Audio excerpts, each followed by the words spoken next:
तर नमस्कार मित्रांनो, आपण नवीन चिक्स टाकलेले पिल्ले. आज वार बुधवार 11/2026. तर हा पहा, बघू शकता आपला लॉट टाकलेला आहे. दाखव तिकडे बोला. बघा आपलं ब्रुडिंगचं नियोजन कसं आहे. चौकोन लाईट लावले आपण 200 वोल्टेजचे हीटसाठी. त्याच्यानंतर ब्रुडर पण आहे गॅसचं.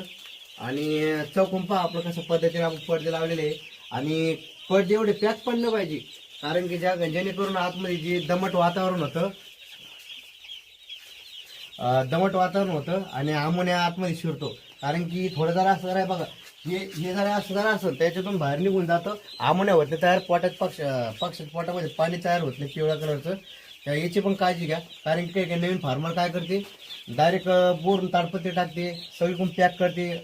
आणि ते पॅक केल्याने काय होतं, बाहेरून अमोनिया तयार होत नाही. हे बघा आमचं अमोनिया, हे बघा बाहेरून अमोनिया निघून जातो. कारण की थोडं शांत पण पाहिजे. त्यासाठी तुम्हाला सांगत असतो, कधी पण धंदा करा, धंद्याशिवाय पर्याय नाही मित्रांनो. नोकरी करता, नोकरी शिक्षणाला पैसे घालता आणि 10-12 लाख रुपये घालू तर आपलं 2 लाख रुपयापासून न्यावं चालू करा.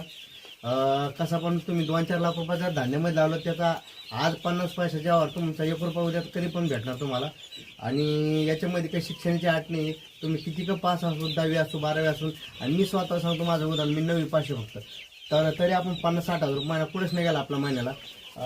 स्वतः धंदा आहे. आज बंद केलं, उद्या पुढे येणार तुम्ही, आपली पगार आपल्याला चालू राहतो. त्यासाठी स्वतःचा एक छोटा धंदा तयार करा. तर आपण दुसरी व्याज तुम्हाला दुसऱ्या व्हिडिओमध्ये दाखतो मी. हे बघ ब्रुडिंगचं नियोजन पण पहा कसं, पिल्ले एकदम रातभर खाते तर पक्षी पटकन मोठा होते. हे बघ, ह्या असं जर नियोजन केलं तर ब्रुडिंग चांगली होती, रातभर पक्षी खात राहतो आणि पटकन वजन येतं. बघून घ्या आपलं शेड पण किती साधा प्रमाणात आहे. तरी आपण याच्यामध्ये ह्या कधी पण ब्रुडिंग घेतो. तर व्हिडिओ आवडला तर लाईक करा, चॅनलला सबस्क्राईब करा. असे अपडेट देतो मी.